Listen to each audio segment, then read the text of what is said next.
د پرمختګ مهم خبر کندهار کې د غوړیو د تولید 3 فابریکې جوړیږي. نور جزئیات را سره ویډیو کې وګورئ او چینل هم سبسکرایب کړئ.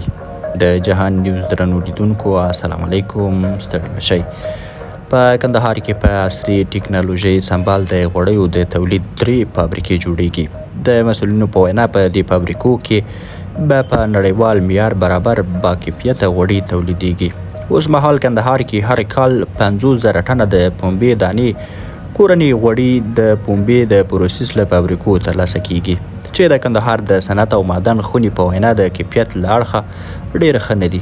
د یادې خونې مسؤلین وایي په کندهار کې د مهال د غوړو د تولید د 3 فابریکو د جوړېدو چارې روانې دي، چې غوړي پر نړیوال معیار برابر د عصري ټکنالوژۍ پر مټ تولیدوي او کیفیت به یې سلسله ښه وي. په دې وروستیو کې د کندهار اوسیدونکو د پنبه دانې کورنیو غوړیو ته مخه کړې او تقاضا یې زیاته شوې ده. درنو لیدونکو له ملتیا مو مننه، ښه وخت ښې شېبې.